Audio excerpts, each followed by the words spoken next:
Hello, welcome students.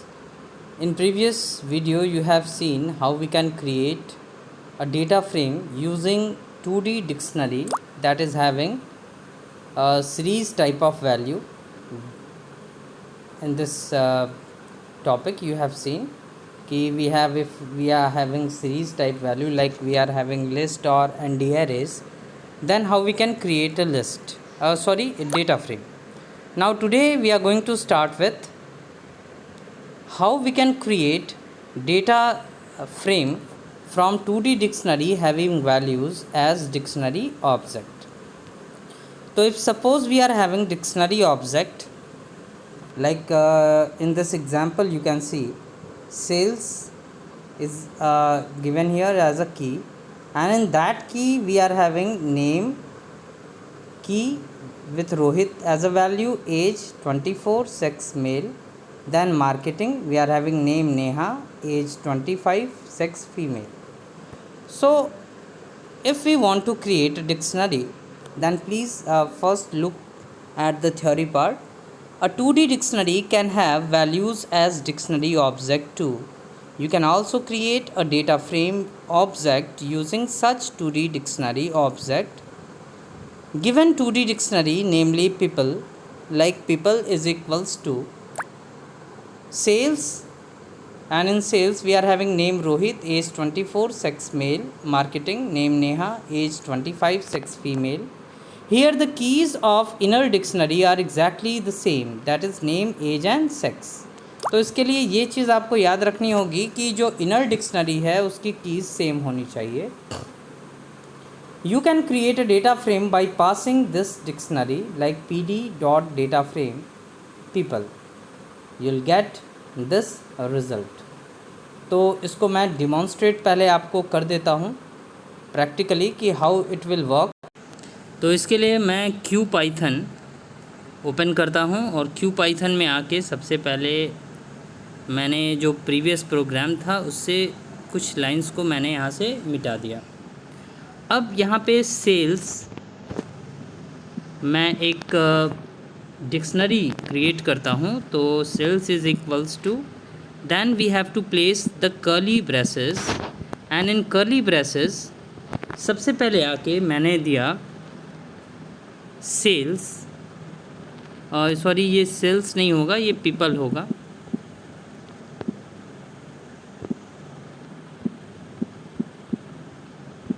People is equals to, अब यहाँ पे आके पहले मैंने सिंगल कोट प्लेस किया और यहाँ पे दे दिया sales, single quote close, then colon sign. अब देखो कॉलन साइन लगा के अब हमें दूसरी डिक्शनरी इसके अंदर इनर डिक्शनरी बनानी है. तो इनर डिक्शनरी बनाने के लिए again I have to place curly braces, and then in curly braces मैं यहाँ पे आऊँगा. अब हमें की और वैल्यू पेयर में वैल्यूज़ को पास करना है. तो first of all name, then colon sign,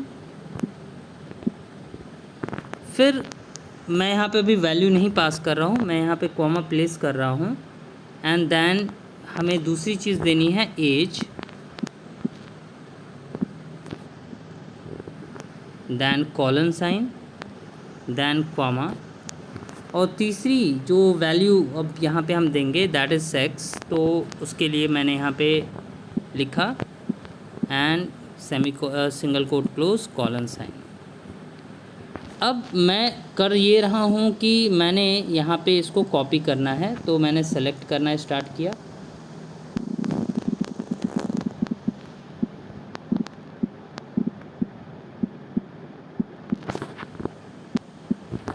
अब मैंने यहाँ से इसको कॉपी कर लिया. कॉपी करने के बाद एक कॉमा प्लेस करेंगे and I am going to paste it here. और उसके बाद मुझे एक कर्ली ब्रेस यहाँ पे क्लोज करना है, एंड ये जो सेल्स है इसके जगह पे मैं यहाँ पे दे दूँगा मार्केटिंग.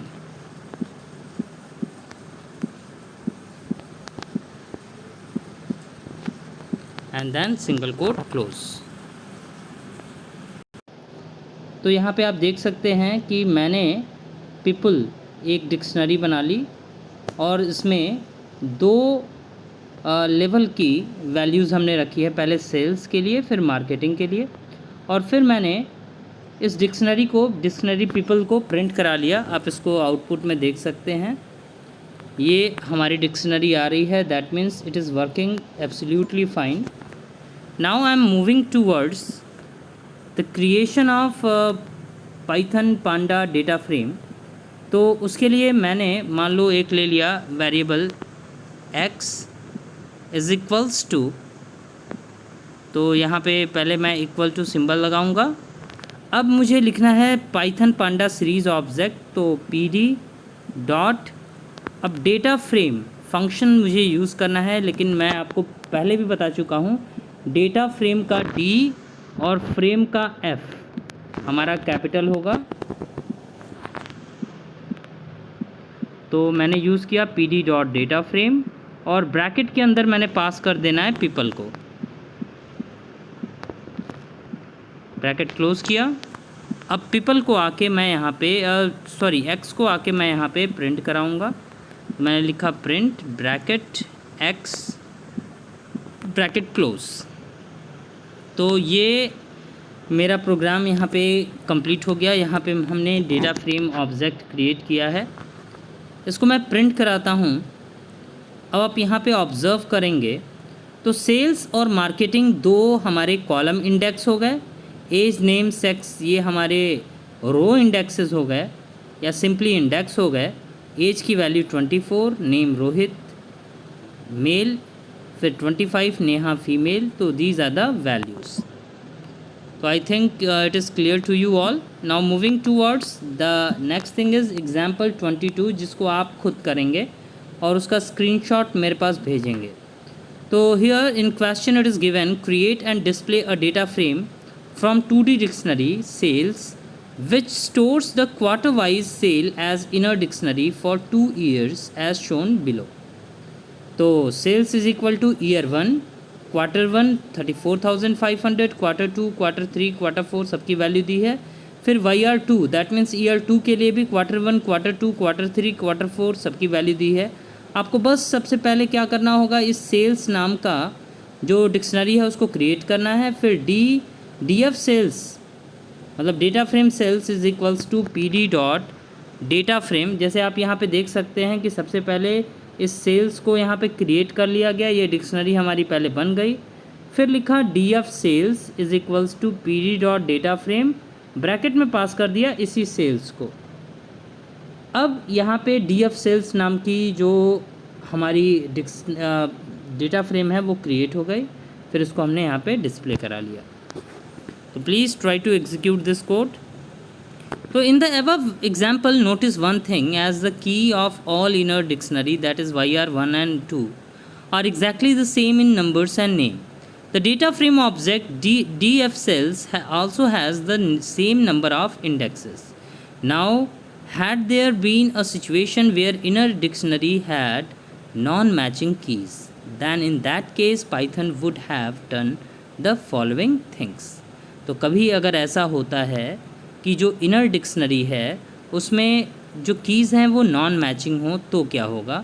तो उस केस में पाइथन ये दो चीज़ें करता है। पहला, there would have been total number of indexes equal to the sum of unique inner keys in all the inner dictionaries, and for a key that have no matching key in other inner dictionary value NaN would be use to deposit the matching values. तो यहाँ पे यही होता है कि अगर match नहीं कर रहा है तो वहाँ पे NaN एज अ वैल्यू आ जाता है। एग्जाम्पल वाइज अगर आप देखें तो collect 1 is equals to year 1 1500, YR2 2500, collect 2 is equals to YR1 2200 and nil 0। तो यहाँ पे आप देखेंगे नॉन मैचिंग वैल्यूज़ आ रही है। फिर collect is equals to 1, collect 1, 2, collect 2, इस तरीके से हमने यहाँ पे पास किया है। अब हमने लिखा DF is equals to pd dot data frame collect. तो हियर यू कैन सी जो DF है इसमें सबसे पहला आ रहा है 1 और 2 हमारे कॉलम इंडेक्स हो गए रोमन नंबर्स में, नील ईयर 1 और ईयर 2 ये हमारे रो इंडेक्सेस हो गए। यहाँ पे सबसे पहले NaN आ रहा है। क्यों? क्योंकि देखो नील जो है वो कलेक्ट 2 में एग्जिस्ट कर रहा है लेकिन कलेक्ट 1 में एग्जिस्ट नहीं कर रहा है। तो कलेक्ट 2 में 0.0 इसकी वैल्यू आ गई, बिकॉज यहाँ पे अगर आप देखें तो नील की वैल्यू 0 दी गई है, तो यहाँ पे 0.0 एज अ वैल्यू आ गई। और इसमें ऊपर वाले में कहीं पे भी नील एग्जिस्ट नहीं कर रहा है यहाँ पे, तो इसलिए यहाँ पे NaN आ गया। ऐसे ही अगर आप इसको कंसिडर करें दूसरे केस में yr1 की वैल्यू, तो yr1 की वैल्यू यहाँ पे भी एग्जिस्ट कर रही है और यहाँ पे भी एग्जिस्ट कर रही है, तो ये वैल्यूज़ यहाँ पे और यहाँ पे प्रिंट हो गई। लेकिन जब yr2 के लिए हम आते हैं तो yr2 के लिए वैल्यू कलेक्ट 1 में तो है लेकिन कलेक्ट 2 में नहीं है, तो इस केस में यहाँ पे NaN एज अ वैल्यू आ जा रही है। तो इस केस में होता क्या है कि अगर मैचिंग इंडेक्सेस हैं तो उसकी वैल्यूज़ तो वहाँ पे आ जाती है, लेकिन for non matching indexes NaN will be displayed. तो ये चीज़ आपको ध्यान में लेके चलनी है। ऐसे ही carefully read the following code. Example 23 में देखिए, import pandas as PD, yr1 is equal to qtr1, qtr2, q3 and q4 ऐसे दिया हुआ है। yr2 में A है, B है, qtr4 है। Now df sales is equal to किया di sales 1 is equal to 1 year1 2 year2। तो यहाँ पे आप बच्चों ये ध्यान दीजिएगा, ये जो yr1 है वो ये है और yr2 जो है वो ये है। तो यहाँ पे भी हम 2 लेवल की डिक्शनरी बना रहे हैं, मतलब ये हो जाएगा कि 1 कॉलन पूरी ये वैल्यू और फिर 2 कॉलन के बाद ये पूरी वैल्यू। ठीक है, इसको हम एक लाइन में भी क्रिएट कर सकते थे। फिर उसके बाद लिखा है df3 is equal to pg dot data frame di sales 1। Now list the index level of the data frame df3। तो इस df3 का आपको इंडेक्स लेवल बताना है and list the column names of data frame df3। तो देखो बच्चों, column name तो यहाँ पे हो जाएगा केवल 1 और 2, क्योंकि DI सेल्स को हम पास कर रहे हैं और DI सेल्स में ये 1 और ये 2 दिया हुआ है, तो ये हमारे कॉलम नेम्स हो जाएंगे। फिर उसके बाद अगर हम रो की बात करें, मतलब सिंपल इंडेक्सेस की बात करें, इंडेक्स लेवल्स की बात करें, तो उस केस में देखिए ये पहले आएगा qtr1, qtr2, q3, q4, A, B, qtr4, क्योंकि दोनों में कोई भी वैल्यू मैच नहीं कर रही है, कोई भी इंडेक्स मैच नहीं कर रहा है, तो ये सारी की सारी एज अ इंडेक्स आएगी। तो आप यहाँ देख सकते हैं A, B, q3, 4, q4, q3, q4, qtr1, qtr2, qtr4, तो ये सारी वैल्यूज़ यहाँ पे एज अ इंडेक्स आएगी। Now moving forward, next topic is creating data frame object using a list of dictionary that is और लिस्ट। तो if you pass 2D list having dictionary as its element, list of dictionaries to panda data frame function, it will create a data frame object such that the inner dictionary key will become the column and inner dictionary value will become the rows. For example, अगर आप देखें यहाँ पे कि हमने use किया import pandas as PD, topper 1 is equals to roll number 115, name Panvi, marks 97.5, topper B, topper C, topper D, इस तरीके से हमने कई सारे टॉपर्स क्रिएट किए हैं। अब हमने लिखा toppers is equal to topper A, topper B, topper C, topper D। तो इस केस में ये जो देखो बच्चों टॉपर्स जो बन के आ रहा है ये क्या है, ये लिस्ट है, और ये जो topper A, B, C, D ये है, ये क्या है, हमारी डिक्शनरी है। तो ये जो लिस्ट है मतलब यहाँ पे डिक्शनरी का हम लिस्ट क्रिएट कर रहे हैं, और उसके बाद हमने लिखा topper df is equal to pd dot data frame toppers, और फिर टॉप df को जब हम प्रिंट करा रहे हैं तो उस केस में आप देखेंगे कि ये जो रोल नंबर है, नेम है और मार्क्स हैं, ये अब हमारी कॉलम हेडर्स हो जाएंगी, और 0, 1, 2, 3 ये हमारे रो के इंडेक्सेस हो जाएंगे, और जो रिस्पेक्टिव वैल्यू हमने दी थी वो वैल्यूज़ यहाँ पे प्लेस कर दी जाएगी। तो अगर मैं इसको प्रैक्टिकली डिमॉन्स्ट्रेट करूं तो it will be clear to you all. तो प्रैक्टिकल इम्प्लीमेंटेशन के लिए यहाँ पे मैं थोड़ा टाइम बचाने के लिए जैसे टॉपर ए की जगह पे मैं ले रहा हूँ टी ए। अब T A is equals to, अब यहाँ पे आप देख सकते हो जो एग्ज़ाम्पल दिया था तो उसमें कुछ वैल्यूज़ क्या थी, कॉमन थी, मतलब कुछ इंडेक्सेस जो हमारे थे वो कॉमन थे, जैसे रोल नंबर है, नेम है, मार्क्स है, ठीक है। तो यहाँ पे हमें एक डिक्शनरी क्रिएट करनी है, तो मैंने T A is equals to इस तरीके से ले लिया। First of all I have to give roll number, तो यहाँ पे मैंने दे दिया R N for roll number, then colon sign, then comma place किया, फिर कोट लगाया, फिर यहाँ पे रोल नंबर के बाद जो दूसरी वैल्यू हमें पास करनी है दैट इज़ नेम, तो मैंने यहाँ पास किया नेम,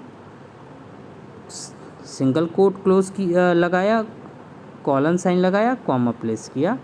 फिर तीसरी जो वैल्यू हमें देनी है वो है मार्क्स, तो इसके लिए भी again I am writing marks in quote close and then colon sign. अब मैं इस पूरी लाइन को यहाँ से कॉपी करूँगा, तो इस लाइन को मैंने यहाँ से कॉपी कर लिया। अब चूँकि मुझे 4 टॉपर्स चाहिए तो 4 बार मैं इस लाइन को पेस्ट कर दूँगा।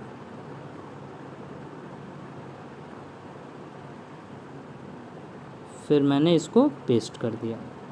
अब ये टॉपर ए हो गया, ये टॉपर बी हो जाएगा, ये टॉपर सी हो जाएगा और ये टॉपर नेक्स्ट वाला टॉपर डी हो जाएगा।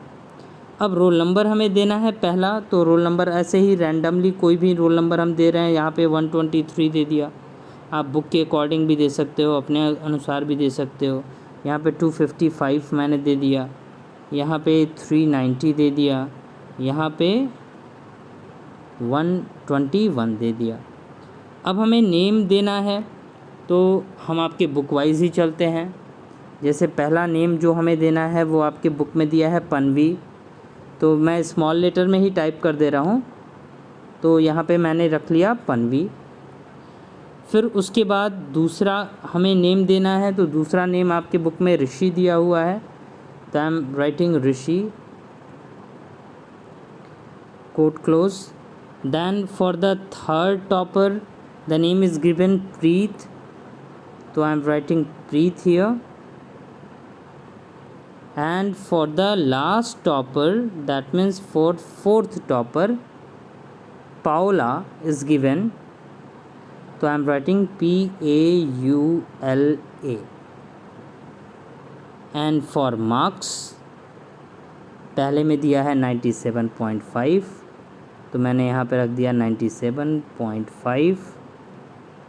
फिर दूसरा जो मार्क्स देना है वो है 98, तीसरा जो टॉपर का मार्क्स है वो है 98.5 और चौथा जो है वो है 98। तो यहाँ पे भी मैंने पास कर दिया 98। अब मुझे इसका लिस्ट क्रिएट करना है, तो लिस्ट क्रिएट करने के लिए मैंने यहाँ पे ले लिया टी, फिर is equals to square bracket. देखो जब भी लिस्ट बनाते हैं स्क्वायर ब्रैकेट, डिक्शनरी में कर्ली ब्रेस, एंड जो टपल्स होती हैं वहाँ पे हम सिंपल ब्रेसेस का यूज़ करते हैं। तो मैंने यहाँ पे इसको यूज़ किया और यहाँ पे पहले पास किया T A comma T B comma T C comma T D. अब मैं आके पहले टी को प्रिंट करा देता हूँ कि ये देखने के लिए कि इज़ इट वर्किंग प्रॉपरली और नॉट। तो यहाँ पे आके मैंने टी को प्रिंट कराया, डन किया, रन कराता हूँ। आउटपुट को ऑब्ज़र्व करेंगे आप, तो देखिए यहाँ पे जो टी प्रिंट कराया है रोल नंबर 123, नेम पनवी, मार्क्स 97.5, इस तरीके से ये वैल्यूज़ प्रिंट कर रहा है। मतलब ये क्या है, ये डिक्शनरी का लिस्ट हो गया। अब इसके बाद हमें यहाँ पे डेटा फ्रेम क्रिएट करना है, तो डेटा फ्रेम जैसे मैंने बनाया टॉपर DF, आप कोई भी नेम यूज़ कर सकते हैं, इज़ इक्वल्स टू मैंने यूज़ किया PD dot data frame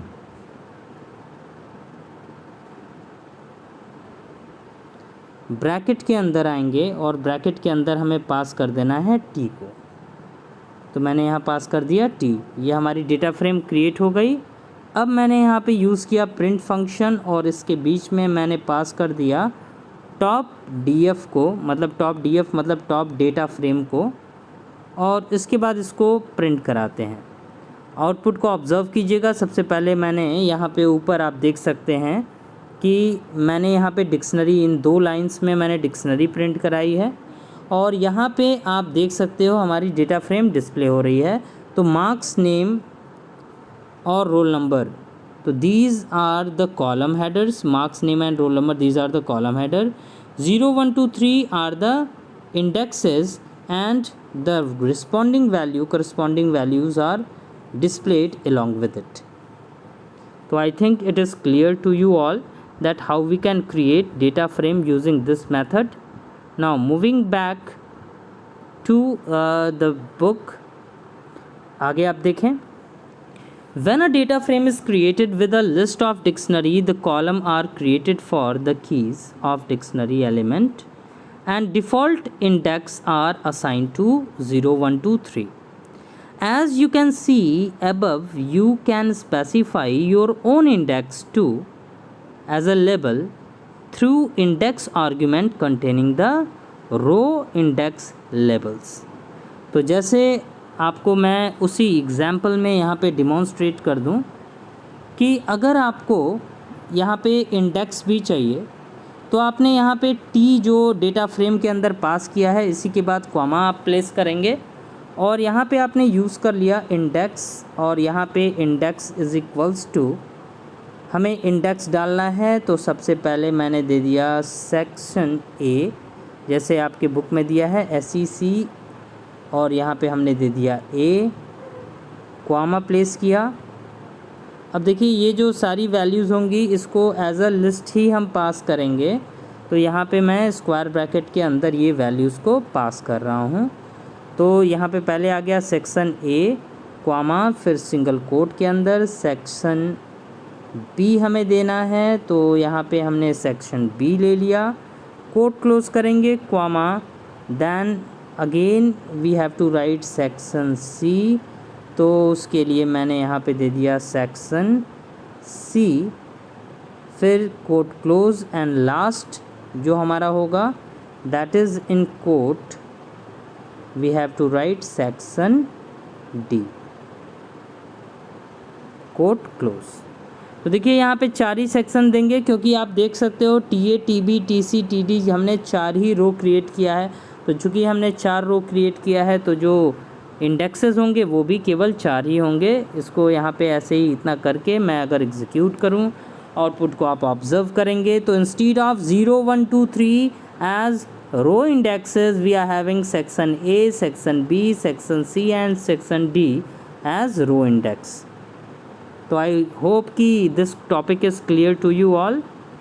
now moving forward, example 24 is given in your book. Same उसी तरीके से है जैसे अभी आप लोगों ने देखा है। अब यहाँ पे जोन और टारगेट और सेल्स के आधार पे हम काम करेंगे। तो write a program to create a data frame from a list containing dictionary of the sale performance of 4 zone office. Zone name should be the row level, तो जोन का जो नाम है वो रो लेवल होना चाहिए। तो उसके लिए देखिए आपको इंडेक्स यूज़ करना होगा। तो सबसे पहले हमने लिया import pandas as PD, zone A is equal to target इतना है, सेल्स इतना है।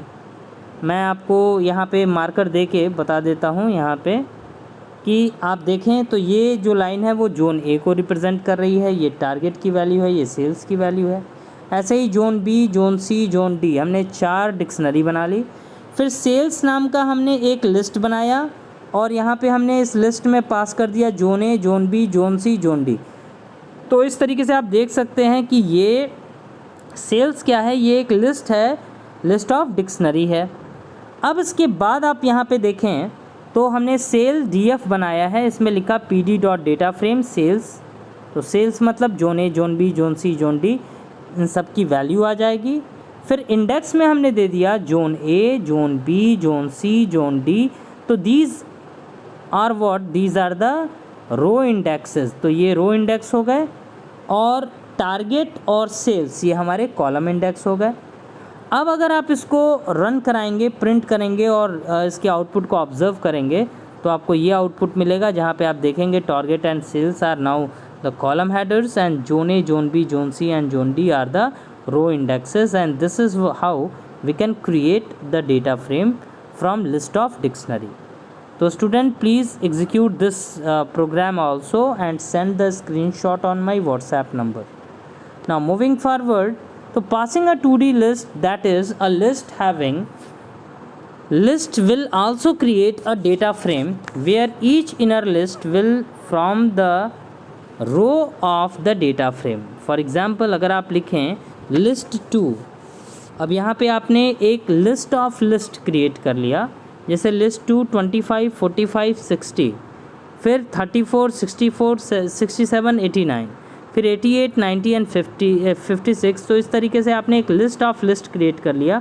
अब अगर उसको हम पास करेंगे तो भी हमारा डेटा फ्रेम ऑब्जेक्ट बनेगा, लेकिन यहाँ पे जो इंडेक्सेस होंगी दोनों की दोनों इंडेक्सेस वो 0 1 2 इस तरीके से ही क्रिएट होंगी.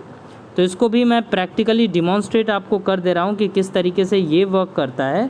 तो उसके लिए मैंने यहाँ पे क्या किया, इस प्रोग्राम में से जो लाइंस थी इनको मैं यहाँ से डिलीट कर देता हूँ. अब यहाँ पे एक लिस्ट बना दिया मैंने L, और L इज़ इक्वल्स टू मैंने यहाँ पे दे दिया, एक ब्रैकेट लगाया, फिर एक ब्रैकेट लगाया, और यहाँ पे मैंने वैल्यूज़ देना स्टार्ट किया. वैल्यू दे रहा हूँ यहाँ पे 1 2 3 4, मैंने 4 वैल्यूज़ यहाँ पे रख ली. अब इसके बाद ब्रैकेट क्लोज़ किया, फिर क्वामा प्लेस करेंगे, फिर यहाँ पे स्क्वायर ब्रैकेट ओपन करेंगे, फिर क्वामा प्लेस करेंगे, और फिर मैं स्क्वायर ब्रैकेट लगा दे रहा हूँ और ब्रैकेट क्लोज़ कर दे रहा हूँ. अब इस ब्रैकेट के अंदर आएंगे. अब यहाँ पे आके मैंने वैल्यूज़ दे दी 10 11 12 एंड 13. तो देखो चूँकि मैंने जो पहला वाला लिस्ट के अंदर लिस्ट था उसमें मैंने 4 वैल्यू पास किया, तो यहाँ पे भी मैंने 4 ही वैल्यू पास की. और उसके बाद यहाँ पे आके मुझे फिर वैल्यू देनी है, तो मैंने यहाँ पे दे दिया 30 31 32 एंड 33. अब यहाँ पे आके मैंने एक डिक्शनरी बनानी है, डेटा फ्रेम बनाना है. तो मैंने लिखा DF, तो DF is equals to PD dot data frame का D और फ्रेम का F कैपिटल होगा. तो डेटा फ्रेम, अब PD डॉट डेटा फ्रेम करके इसके ब्रैकेट के अंदर आएंगे, और ब्रैकेट के अंदर हमने पास कर दिया L को, और यहाँ पे प्रिंट कर दे रहे हैं हम DF को.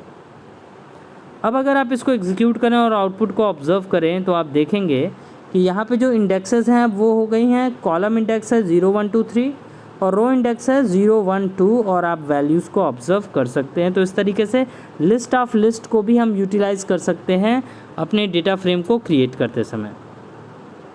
तो I think it is clear to you all. अब यहाँ पे एक क्वेश्चन अराइज होता है कि तब क्या होगा जब यहाँ पे हम वैल्यू एक कम पास करें. तो जैसे आप देख सकते हैं पहले वाले लिस्ट के अंदर जो लिस्ट है उसमें 4 वैल्यू है, सेकेंड टाइम भी 4 वैल्यू है, और थर्ड टाइम केवल हमने 3 वैल्यू पास की है. अब अगर हम इस प्रोग्राम को एग्जीक्यूट करेंगे तो आप देख सकते हैं जहाँ पे हमने वैल्यू नहीं पास की है वहाँ पे अब हमको NaN मिल रहा है, that is not a number मिल रहा है. तो ऐसे केस में एरर नहीं आएगा, बट वहाँ पे एक लीगल वैल्यू रिप्रेजेंट नहीं होगी. तो please have a look on this topic too. Now example 25 is given in your book. तो आप यहाँ पे देखेंगे कि write a program to create a data frame from 2D list, specify own index level. आपको खुद का अपना इंडेक्स लेवल स्पेसिफाई करना है. तो उसके लिए आप यहाँ देखो लिस्ट एक बनाई, DF2 is equal to PD dot data frame list 2 comma index is equal to row 1 row 2 row 3 row 4. तो जैसे यहाँ पे आपका प्रोग्राम बना ही हुआ है, इसी में मैं इसको डिमॉन्स्ट्रेट कर दे रहा हूँ. जैसे मान लो यहाँ पे मैंने एक वैल्यू दे दी 50. अब जब आप डेटा फ्रेम क्रिएट कर रहे हैं यहीं पे आप कॉमा प्लेस करेंगे और यहाँ पे लिख देंगे इंडेक्स, और index is equals to then bracket के अंदर आएंगे, और ब्रैकेट के अंदर आके सबसे पहले मैंने कोट लगाया और यहाँ दे दिया R1, तो ये रिप्रेजेंट करेगा रो 1 को, फिर कॉमा सिंगल कोट के अंदर R2 और फिर कोट क्लोज एंड कॉमा, 3 रो हमारी हो रही हैं तो यहाँ पे भी फिर हम दे देंगे R3 एंड कोट मैं स्टार्ट करना भूल गया हूँ तो कोट को यहाँ पे हम प्लेस भी करेंगे, तो quote open and quote close. तो in this how you can see कि हमने रो के इंडेक्सेस भी दे दिए हैं। अब अगर इसको हम एग्जीक्यूट करें, आप आउटपुट ऑब्जर्व करेंगे, instead of 0 1 2 3 0 1 2 we are having row indexes as R1 R2 and R3। तो इस तरीके से भी आप अपने प्रोग्राम्स को बिल्ड कर सकते हैं। Now moving forward, next example is example 26। तो in example 26 the question is given as write a program to create a data frame from a list containing 2 lists, each containing target and actual sales figure of 4 zonal offices. Give appropriate row labels. तो import pandas as pd, target की value हमने ले ली चारों अलग अलग zone के लिए, 56,000, 70,000, 75,000, 60,000। Sales की वैल्यू हमने ले ली 58,000। इस तरीके से अब जोन सेल्स नाम का हमने एक लिस्ट ऑफ लिस्ट बनाया, उसमें हो गया zone sales target comma sales. Now you can see जब हम यहाँ पे डेटा फ्रेम बना रहे हैं जेड सेल df, तो यहाँ पे हमने लिखा pd.data_frame। सबसे पहले हमने जोन सेल को पास किया, कॉलम के हेडर्स हमें चाहिए तो उसके लिए हम कॉलम्स इज इक्वल टू हम लिख सकते हैं zone A, zone B, zone C, zone D, और रो के जो हेडर्स चाहिए उसके लिए हम लिख देंगे टारगेट सेल्स। अब इस तरीके से आप देखेंगे तो जो हमारा आउटपुट आएगा वो इस तरीके से होगा, zone A, zone B, zone C, zone D, ये हमारे कॉलम हेडर्स हो जाएंगे। Target and sales these will become the row headers. तो student please execute this example 2 and send it to my personal WhatsApp number, and it is mandatory for all to send me the screenshot of the examples which I have explained in this video. That's all for this video, students. In case of any doubt, you may please contact. Thank you.